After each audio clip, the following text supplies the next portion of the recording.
যতদিন মানুষ অসৎ থাকে ততদিন কোনো শত্রু থাকে না, কিন্তু যে সে সৎ হয়ে ওঠে তার শত্রুর অভাব থাকে না। আসসালামু আলাইকুম ভাই বোনেরা, সবাই কেমন আছেন? আল্লাহর রহমতে আমি ভালো আছি, আশা করি আপনারাও ভালো আছেন। আজকে আরেকটি সুন্দর ভিডিও নিয়ে আপনাদের মাঝে হাজির হয়ে গেলাম। আমার ভিডিওটি ভালো লাগলে সম্পূর্ণ ভিডিওটি দেখে লাইক, কমেন্টস ও শেয়ার করবেন। এমনভাবে অধ্যয়ন করবে যেন তোমার সময় অভাব নেই।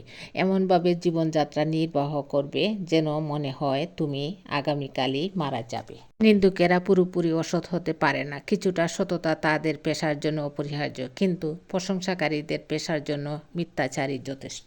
সমস্ত জীবজন্তু ও পশু পাখির জীবনের বেশিরভাগ সময় কেটে যায় নিরাপদ আশ্রয়ের সন্ধান করতে গিয়ে। মানুষের জন্য এটা সত্যি, আমরাও নিরাপদ আশ্রয় খুঁজি। যিনি উপদেশ দেন, অনুশাসন করেন এবং অসভ্যতা নিবারণ করেন, তিনি অসতের অপ্রিয় এবং সৎ লোকের প্রিয় হন। বন্ধুদের সংখ্যার উপর সত্যিকারের বন্ধুত্ব নির্ভর করে না, বরং এটি বন্ধুদের বিশ্বাস ও পছন্দের উপর নির্ভর করে। একজন সত্যিকারের বন্ধু তোমাকে সামনের দিকে এগিয়ে নিয়ে যাবে।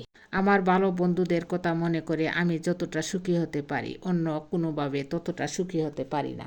আমার সব থেকে ভালো বন্ধু হলো আয়না, কারণ আমি যখন কাঁদি তখন সে হাসে না। আমি সঠিক এবং সৎ ছিলাম, এখনও আছি, কিন্তু কাউকে ঠকাইনি।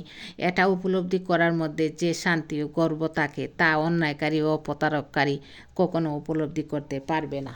জীবনে কঠিন সময়ের একটা বড় গুণ হলো ওই সময় একবার পার করতে পারলে সবকিছু জীবনে সহজ লাগে। আপনি যত ভালো থাকতে চাইবেন, ততই বেশি খারাপ সময়গুলি আপনাকে ঘিরে ধরবে।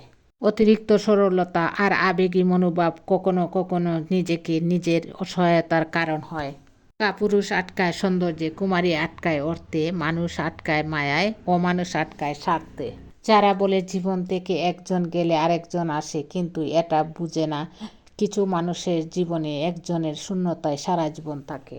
যার কাছে তোমার অভিমানের কোনো মূল্য নেই, তার কাছে অভিমান প্রকাশ করাটা শুধু বেমানানই নয়, লজ্জার, অমর্যাদার আর অসম্মানের। কিছু মানুষ আছে যারা জেদ বজায় রাখতে গিয়ে সম্পর্ক হারিয়ে ফেলে, আর কিছু মানুষ আছে যারা সম্পর্ক রাখতে গিয়ে নিজের আত্মসম্মানটা হারিয়ে ফেলে। পৃথিবীতে সবচেয়ে অসহায় সে, যে নিজের রাগ, অভিমান, কষ্ট কাউকে দেখাতে পারে না, একটু চিৎকার করে কাঁদতে পারে না, শুধু মৃদু হাসির আড়ালে চোখের জল লুকিয়ে রাখে।